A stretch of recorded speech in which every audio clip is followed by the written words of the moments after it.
Welcome back to another episode of Saturday Huddle. I'm joined today by a wonderful co-host, part of the MBG podcast. How are you doing today, Casey? I'm so good, Emily. It's so good to see you. Congrats on this new show. I'm excited for it, and quite honestly, I'm so appreciative of you asking me to come on. Absolutely. Thank you so much. I had so much fun with you on our episode of Big Ten Talk that we did last bowl season. Seems a long time ago now, but we had so much fun together that I was like, yes, absolutely. And what better way to bring Casey back than not for the episode on preseason rankings? So, since I know you feel so strongly about those, I am super excited to kind of unpack that and get to and kind of just talk about it and get to understand your thoughts on preseason rankings because true listeners of the MBG podcast and anybody who follows you on Twitter probably knows that you have some very strong feelings about preseason rankings. So, obviously, there's kind of like this illusion of certainty that comes with preseason rankings. And in the off season, as we all know, people really like to generate conversation and narratives out of basically anything possible. I literally saw rankings of fast food restaurants yesterday. So it doesn't even have to be college football related, but obviously, the closer we get to August, the more we are missing college football. And so naturally, everyone likes to come out with their preseason rankings. So to kind of set the tone, Casey, what give us your spiel. Like, what is it about preseason rankings that really just that irks you? Well, and I want to preface it that I understand that there needs to be content, right? And I also desire for football talk and college football talk. And I mask my spring with baseball. I love college baseball, so I have followed it, obviously. But as soon as that's done and it's nearing conclusion, we want to talk college football. So I want to preface my feelings and my statement by saying that I understand it, but I hate it because it really builds in preconceived notions about teams. You can have and every year, every single year, you have like an 0 and 4 SEC team, but they have 3 SEC losses, so they're still ranked 25th because they started 6th. Well, how do we know that they were actually the sixth best team? We don't, but yet we put so much onus and so much pressure is the wrong word. We put these 25 teams on a pedestal to start the year, and based on nothing. If it was like a professional sports team with the free agency, well, I guess college is kind of getting into that free agency world, but you can kind of understand, okay, next year the Lakers are going to be good because they have X, Y, and Z coming back. Or in baseball, the Yankees are going to be good because they signed the 2 best free agents, blah, blah, blah. In college football, unless you have like, okay, we have a quarterback, a receiver, a running back, and our all D lines back, you really don't know from year to year what you're going to get. My disdain, and I play it up obviously on the social medias and the MBG show, is just that it just builds in this preconceived notion. SEC fans are going to say we have 18 preseason top 25 teams. Big Ten, because the Big Ten and the SEC are fighting because of supremacy. Big Ten's got 94 teams in the top 25. It's banter, which I love, but Yeah. it's BS, which I hate. Yeah, absolutely. I mean, I definitely think that's fair. I was just having this conversation yesterday with somebody about how much those preseason rankings really drive conversation and debates, basically like those first 5 weeks of college football.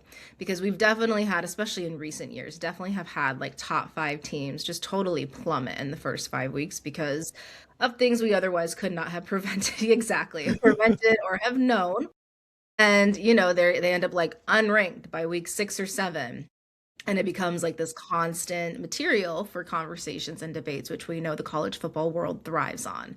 But it's absolutely so. I think preseason rankings are one of the biggest traditions in college football, and everybody kind of has an opinion on them, as we understand and know. But every August, we try to pretend like we know what's going to happen. And it's pretty easy with some of the consistent teams who, for a few years now have played at a consistently high level. Um, but what's funny about them, and partly why I love talking to you about this is like the fans' emotional reactions to these rankings. So being a co-host of the MBG podcast, I'm sure you guys see so many message board posts, let alone social media posts about fans emotionally reacting to preseason rankings. Are there any that like stand out to you or any like moments that stand out to you in the last few years that basically back up your argument as to why they can be ridiculous? Well, it's such a browbeating. That's again the wrong statement. The chest beating, chest banging. That like, oh my God, look at us. We're Georgia. We're in the top. We're number one in the country in July. Nothing on the message boards necessarily that I can remember, but they are absolutely there.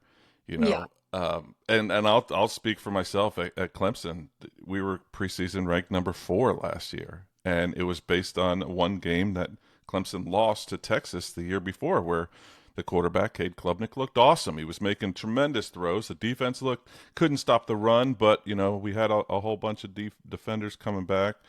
It was something like 17 of 22 were coming back from that team that made the playoff.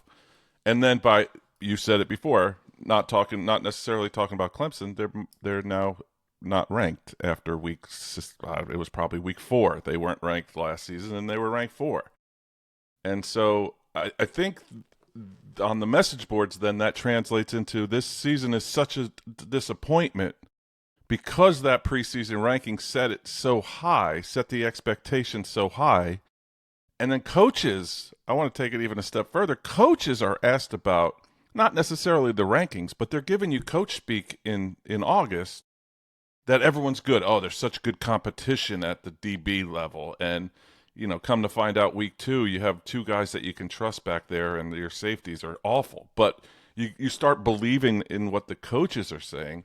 And so you see that all across the message boards as well. It's like, oh, yeah, Dabo said that this is going to be the most talented defensive backfield he's ever had. No, I've never heard of anybody, and 4 of them are freshmen. But he said. So that's the stuff that on the message boards that I kind of like in August that is the expectation jumps so high based on preseason polls and what coaches say.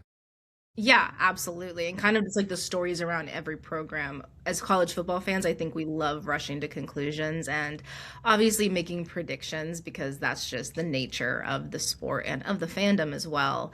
But obviously, what coaches say absolutely goes into that pretty heavily. And do you feel like when it comes to preseason rankings and like all the stories that they generate, we're kind of regurgitating kind of like this supremacy, what you were saying that in kind of regard to Big Ten versus SEC, but with certain programs, like thinking about like blue bloods and kind of like the biggest programs in the country, do you think like preseason polls happen to kind of just recycle these not always accurate storylines, but ones that we seem to need as college football fans to kind of rely on for stability? There's no question. I mean, there's zero question. You look every year, and thankfully for their fan base, they've gotten better. But they had a lull. Notre Dame is who I'm talking about. Like, Yeah. that prestige just automatically slots them in at least 15 preseason. Penn State has been that team as well. Again, traditional blue blood powerhouse.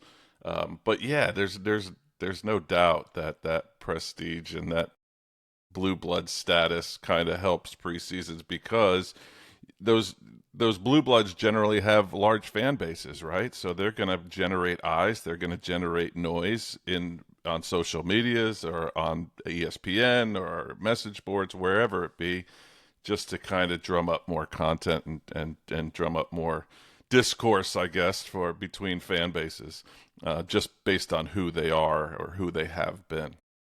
Yeah. And you've been a sports fan for a while now, and I love hearing Way your too long, stories. Emily. I mean, it shows a certain level, I think, of loyalty and patience and resilience and everything. So good characteristics. However, you have been a sports fan for a long time. Do you think, like, what do you think? I'm trying to figure out how to like frame this question, and I totally just lost my train of thought. This is something to edit. But basically, what do you think the stories surrounding preseason rankings and the ones that go hand in hand with recruiting and kind of like players we haven't seen a whole lot at the college level. And we have to take into consideration even the transfer portal now with college football. Like, do you think when we think about how many players are transferring and how many players are starting as freshmen or starting off in their college careers, that like we're basically coming up with preseason rankings off of a little bit of guessing, a little bit of luck, and what we do know about these transfers that maybe we have a year of tape on. Mm-hmm. Yeah. And do It's you a, think, like, Go do ahead. I'm you, sorry. no, no, no, it's okay. I didn't mean to interrupt your thought. But No, you basically, didn't. You didn't. like, I think it goes to show that part of this goes back to the stories we so heavily rely on and like the talking points we so heavily rely on as sports fans. Because I don't think it's necessarily limited to college football. We do this, I see it with the NFL, we do it with other sports as well. I don't know if it's as prominent in other sports like baseball or I guess hockey. I am known for not knowing anything about hockey. However, like it just seems like one of the pillars of football and college football specifically that we rely on to basically have these same conversations every single season, especially every single off season. However, it's like ones that we seek out, ones that we look for, ones that we engage in because it's like that stability. So do you think that's like something with like psychology of fandom, or is it just like we really genuinely love engaging in these same conversations every year because there's not necessarily huge jumps in preseason rankings every single season? That I was a think it very elicits. long-winded way for me to ask this question. So That's obviously I okay. did I my was best. with you the whole while. But I think what it elicits is hope, right? Right. With the injunction of that's the wrong word too, and my degree says English on it too, but I'm using the wrong words today, which is in character, I guess. But teams, the fans get hope based on one player. Look at Florida State. They had their first year. Jordan Travis was fantastic for them. They went on a huge run. They hit every kid from the portal. They didn't know necessarily preseason, but they rested their hopes on these kids, and they Right. hit on every one of them. Fast forward a year, they get DJ Uyunglele and a whole slew of other guys in the portal. They missed on every one of them, and look how their season ended up. They were the laughing stock. They were preseason ranked too before they went. I think they won their first game of the year and then lost. Was like 3-9 or something like that. They were ridiculous. I'll even equate it to like Clemson baseball. Just quickly, we Clemson got the number one, or he was number one in uh, what is it? All active home run hitter in the country. Transferred into Clemson. He hasn't played the last 3 months because he couldn't hit his way out of a wet paper bag. So you get your hopes up so much about these one or two people in the preseason, and yeah, I'm sure preseason pollsters are looking at it like, oh my God, they got that stud defensive tackle from Illinois that just transferred in there. Yeah, that might move them up a spot or three. I don't know, but we do rely and I think it comes back to hope. I think it's just that one guy that we knew is going to change our trajectory for next year. And at the end of the day, it's 22 guys, and it's probably even 44 guys because you got to have Right. that a little bit of depth, or even beyond that depth, to make a team. But yeah, it makes it fun. It does make it fun. But I truly, again, for the third time, think it gives fans hope. Well, and I think you bring up a really good point with hope because, not necessarily in modern day college football, but the college football that we knew and like old college football, let's say, it was a relatively short season and one game could basically end your season.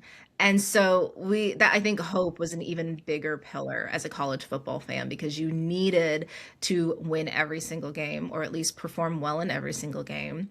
And every moment really counted. And now we have an expanded playoff, so that's not necessarily as as prevalent. And maybe growing, right? Exactly. So it's like I think it's ingrained in us in a way because we are still used to this form of like old college football where we had a relatively short season, every moment counted, we could not lose. And so it's like we needed to know everything possible about our team and hold on to every little speckle of hope that we weren't going to, crash out by like week 8 and lose in Tempe or lose like to that random school in North Dakota and like stuff like that. So I definitely think hope is a huge part. It's just like those conversations haven't evolved to the new form of college football yet. We're still kind of like in this old mindset of like we do need to win every game. I mean, I know I absolutely still have that mindset of like we need to win every game, knowing that like even if losing one, you can still make it in the playoff. But it's like, perform at the best every single game, every single week. And even though there's some leniency there now, it still feels like make or break it time. Absolutely. We can't lose. Maybe that's maybe are we showing our age a little bit? I don't know. I mean, you're significantly younger than me, but that was the way. Actually, it wasn't that long ago that that was the way. That if you lost the game, you were done. Yeah. And and I hate that I keep bringing it back to Clemson, but it's my school. But we had 2015. We lost to Pitt at home on a, and it was like, oh my God, are we going to make the playoffs? They ended up going to the national championship game and losing, but they ended up getting there. So Yeah. yeah, like the whole air of that stadium just let out when you lose a game, and I think that's the fandom piece. It That's is. It is, and it generates so much conversation because, like, you take a look at just 2 years ago when Ohio State lost to both Oregon and Michigan, went on to win the national championship.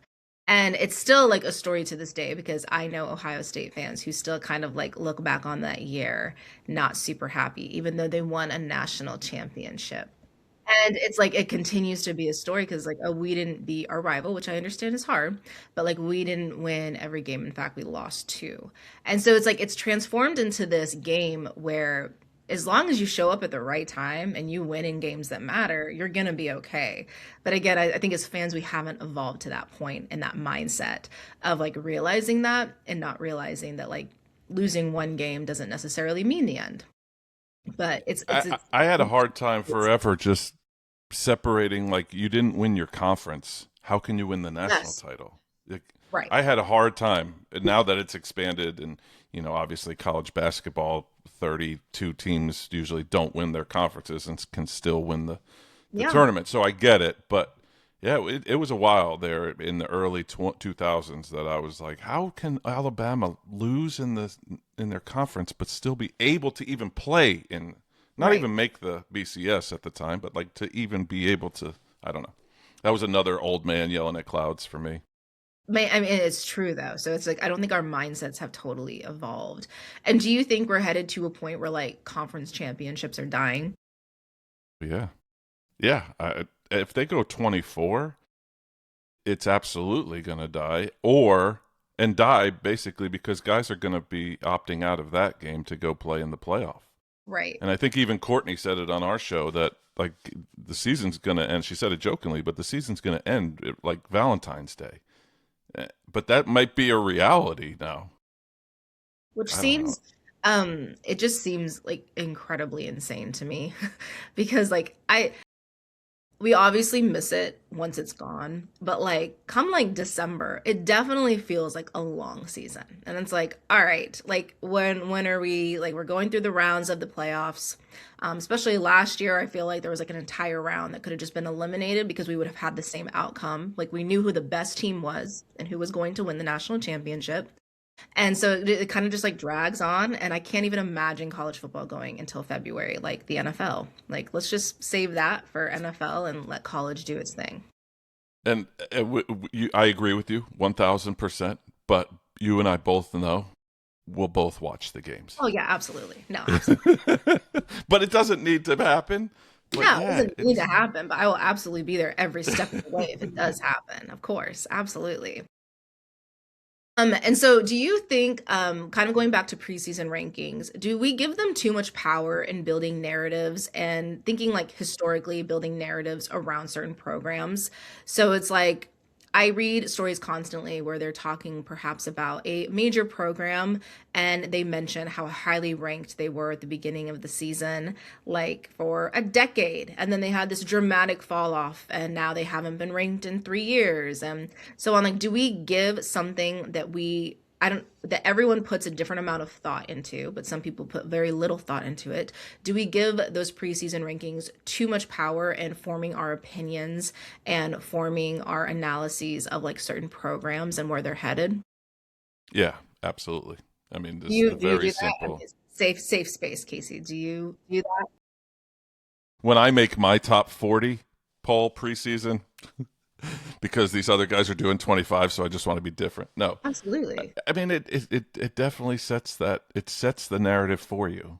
And I think that's what I dislike the most now that we're kind of sitting on the couch and working through my pain of preseason polls here is that I really I think it just sets the narrative. College football should be fun. These kids are 18 to 22. Well, nowadays it's like 18 to 25-year-olds that Right. are playing a sport and it is unpredictable, and that's what I think drew me to it years and years ago and before I latched on to my school. But it definitely sets unnecessary, and it feels like a power struggle, but if it sets unnecessary narratives, and then it goes traditional, like you added there. Then it goes, oh man, they've been ranked. Texas A&M had this run a couple years ago. They started the season ranked, win four or something, and they were the last SEC ranked team to be there. But would they have been there if they didn't start ranked? But yeah, I mean, not to beat a dead horse, I think it sets that it's a power struggle, and I think that most of the people that put it out, want content out there that drives some discourse that they can get clicks and views and whatever that they're writing. Which God bless you, I get it, and and B, I think it's some people just want football there so much that they have to put something out. I don't know, but yeah, it definitely it. And I hate that I'm not going deeper with it, but it definitely sets narratives Yeah. that are completely unnecessary, and maybe that's where my ire comes from here. Yeah, absolutely. I mean, I think college football as a sport is a pretty story-driven sport. And what's interesting is when you think about the new media age, so like the existence of social media, like once we were able to engage with each other so easily on message boards and social media, different social media platforms, and you're able to engage not only with your own fan base, but with other people's fan base or with other fans, and then even the media and sometimes former players, current players. It's like we have so much communication at our fingertips to kind of like keep the wheel churning, right? So it's kind of like it's already a pretty story driven sport that social media only heightens that, and it really highlights like how much we love to engage with even the silliest debates, but we kind of like need it to feel closer to something while we're waiting for it to arrive.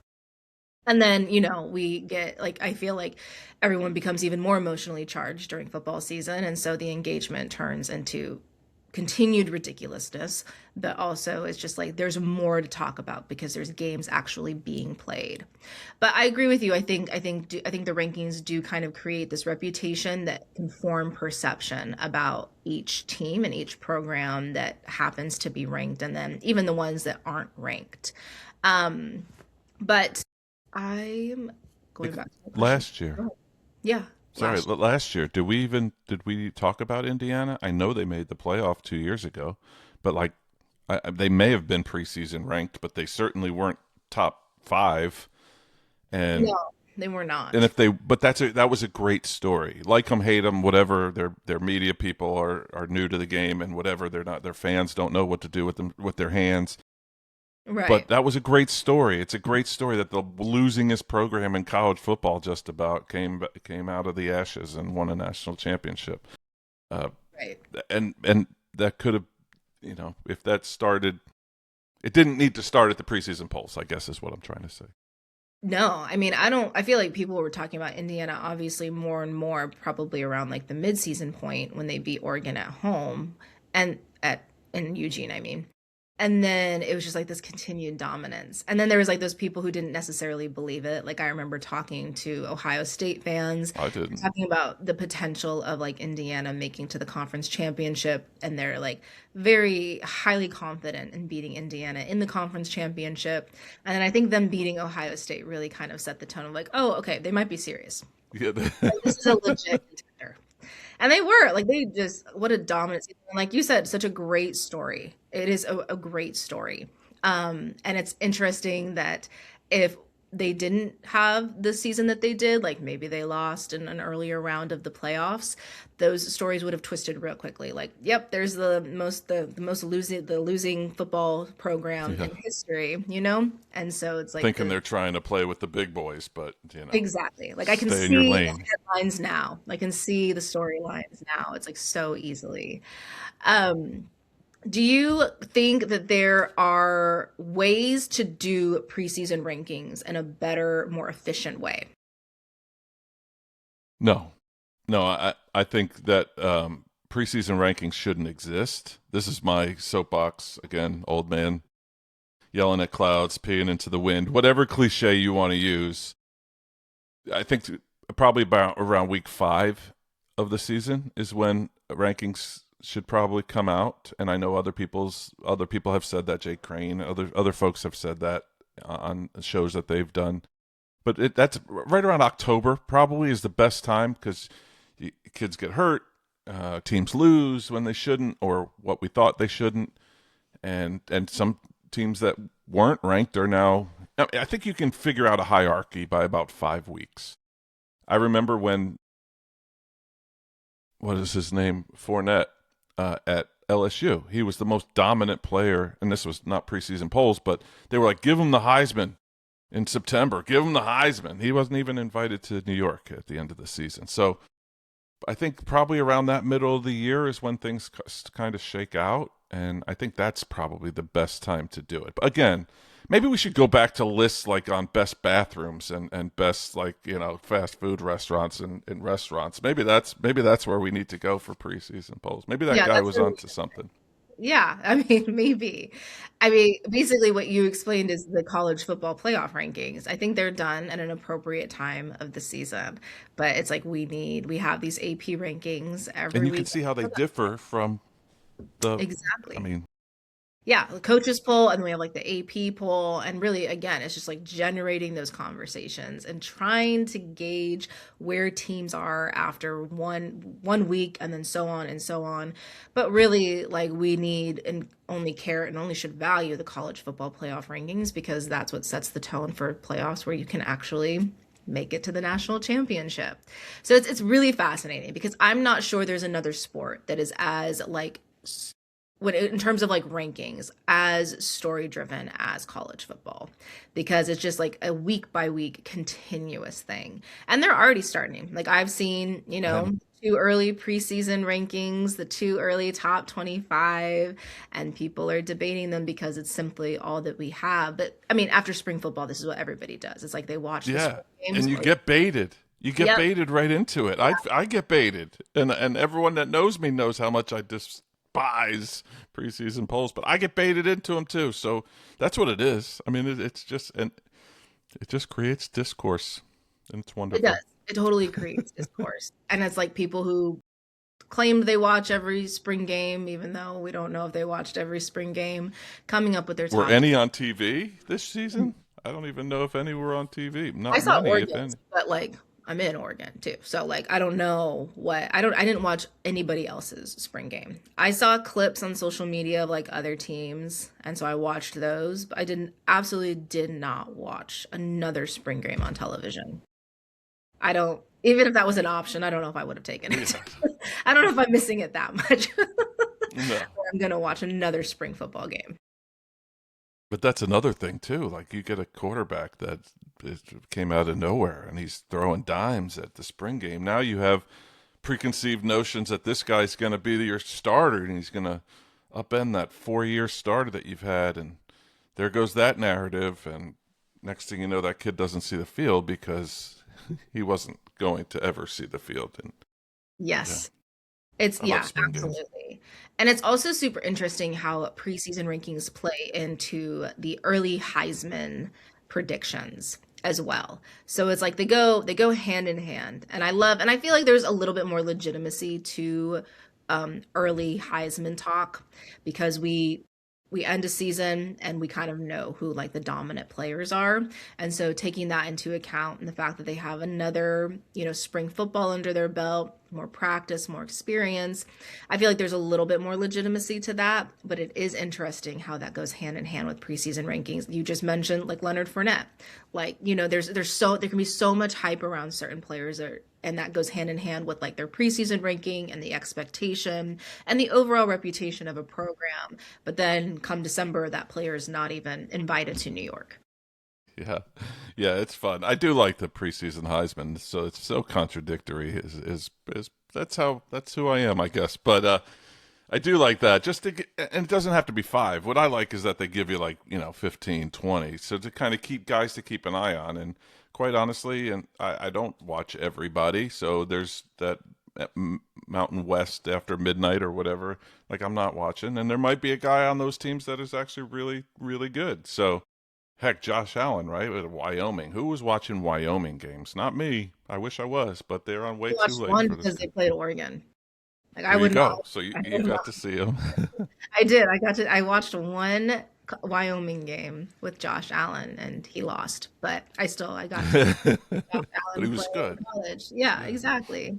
I, Okay, so I mean, like, not to put you on the spot, but do you have like people you think will be ending up in New York? you are Off the putting me on the spot. I, I don't know this that's fine. season. That's fine. I mean, who's still around?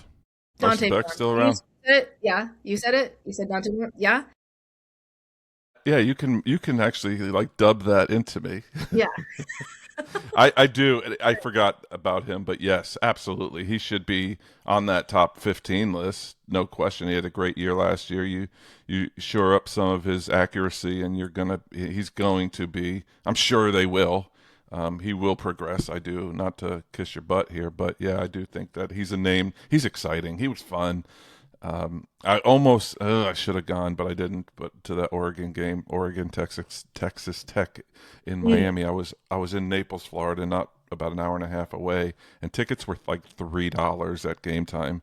And yeah. I didn't know why I didn't go. I wasn't feeling good or whatever. But anyway, I would have been able to see Dante Moore live. But yeah, he's definitely one that I would think about putting in that top 15. And then the wide receiver from Ohio State's back, right? Yeah, Jeremiah Smith. He's going to be another one. Wide Yeah. receiver, the 14-year-old wide receiver from Alabama, he's back. Um, he I might do turn love that you 15 guys this do this year. on the show. I love when you give like your playoff teams, like at the beginning of the season, and then you guys are tracking them throughout the season to see how they're doing, because Yeah, I it's try to get who's not to track them. To be honest with you, yeah. I mean, he's so organized though. That's a hard. It is. It's a pretty hard ask. he wants to I, win, so he takes it way too seriously. yeah, yeah. I think. I mean, but MBG did pretty well last season. I think with those. He did good at basketball too. He's a jerk too. But yeah. So it is those Heisman rankings definitely hold more legitimacy because we simply just have more data going into the season. There's just too many moving parts with every single program to create legitimate preseason rankings every single year. But kind of touching base because you mentioned like Big Ten versus SEC and kind of like that conference supremacy. Is that like annoying to people who aren't in either of those conferences? Yeah, it definitely was when I was way more kind of militant about my team because that was a whole I think maybe because of who I root for and what school I went to. Our Right. rival is in one of those conferences, and so we had to hear it every day. You're at work and one of your employees is telling you, "Oh, you guys suck because you're in the ACC," and you're like, "We don't play for the conference. I don't care if if the teams in my conference aren't good. Like if Right. that run that Clemson went on, everyone's like, "Oh, the ACC's down." Are they? I don't know. I go back and watch 2018 Clemson. That team was special, man. Good lord. But yes, to answer your question short-windedly, it does bother folks not in those two conferences, just because it doesn't matter that if there's a team outside of those two, they'll always be talked down to because they only had one team rather than six teams in those preseason polls or whatever it may be. So yeah, is it reality? Are those two conferences top to bottom better than maybe the ACC or the Big 12? Maybe. Yeah, based on guys getting drafted, based on who's successful in the NFL. Yeah, I Right. think the metrics are there. But yeah, to hear it at the college level, it's just like, okay, we get it. But Yeah. when it's then presented in the preseason polls as seven teams, and then a team like Texas A&M, who went on that in my mind historic run of dropping out of like 4 straight years, they started in the top 15 and dropped out every year. And how Yeah. they had a good year last year, but yeah, so like that stuff gave me fodder then to go on the message boards or at social media to be like, oh yeah, so good that you guys are dropping out just like that. Yeah, no, absolutely. And I mean, you mentioned not necessarily playing for the conference, but in regard to like the discussions around conference expansion, do you have a preference if Clemson was to leave the ACC? They match up in every sport like so well in the Big Ten, Yeah. except for baseball is what but I think baseball's getting better with UCLA. Oregon's having a heck of a year. Oregon State's not in there, sorry, but they're perennially good. USC, I mean, yeah, Indiana's having a good year. Kansas, oh no, they're not in the Big Ten either. See, I don't even know what they're in the Big 12. I mean, But you there's can some learn teams that them all when there's you I'll learn. yeah. I'll learn. But Yeah, then you just have Rutgers and Penn yeah, State and those yeah, Wisconsin. I'm not sure they have baseball, maybe. maybe. But every other sport I think fits really well there. Yeah, Clemson I don't seems like a know Big Ten team if they were to move other conferences. than the map. Yeah, the math. I mean, that's just something. I mean, it drove me crazy in the beginning, but that's just something I guess you just don't think about. Don't Could don't you think about imagine going from it. Eugene to Clemson, South Carolina for a Tuesday night men's basketball game? Right. That is a wild trek. But yeah, I definitely could see Clemson stacking up pretty well in the Big Ten. So absolutely. Okay, so just like my last question, Casey, knock on wood, maybe my last question. But what's the most overrated preseason narrative? Not just this year, just like in general, like the history of the sport, I, like the I most think, overrated preseason rating narrative. yeah, I think my subtext has been kind of the one thing that I feel like I've been constant today is the overrating of the SEC. Now, don't misconstrue that either. I'm not saying the SEC is overrated.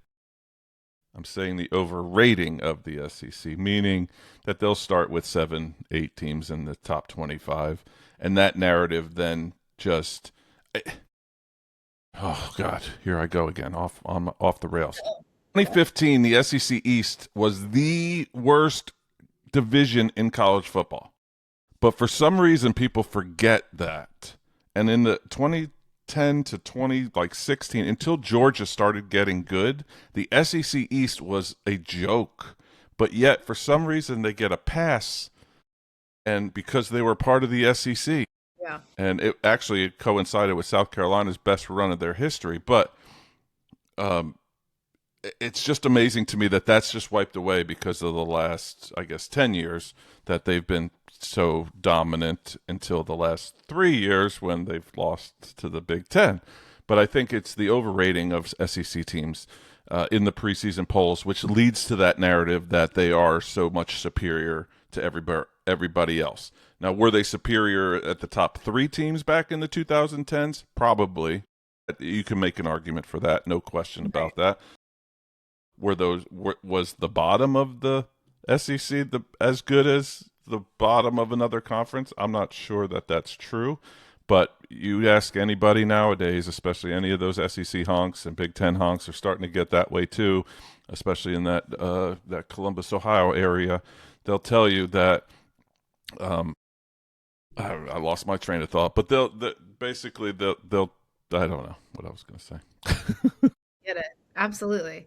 I think that's a good one. That's a solid, I mean, that's an understandable one for you to mention as being an Yeah, overrated. and it's beaten into my head where I am located. I'm in South Carolina, and lived in the Southeast for 30 years. So like when I wasn't in South Carolina, I was in Florida around Gator territory when the Gators were on their run in the early 2000s with Tim Tebow and that crew. Yeah. So it's just been beaten into me for way too long, and tried to go to New Jersey for a couple of years just to get out of that. But then Rutgers goes to the Big Ten, so now I got to hear about that in the Big Ten. You can't escape it. I can't escape it. No, you can't. Back in the South, just resigned. I just resigned to whatever, to just being in my own head and yelling at clouds. Yeah, absolutely. That's a good place to be for this. I think so. Well, thank you so much, Casey. I really appreciate it. Quickly, I mean, not Thank quickly, you. but before I let you go, tell people where they can find you and the podcast. Sure, I'm on at Twitter mostly at from Sluggo, and I'm on the MBG podcast. One of four guys. I latched on to those guys and haven't let go. And I'm also on SEC Sunday Night with Rob Williams and Craig McMichael, and I'm a recurring. I talk message boards with those guys, so that's been a lot of fun. But thank So, you so much, Emily. I appreciate the platform. yeah, absolutely. That is super great. Thank you so much, Casey. I appreciate it.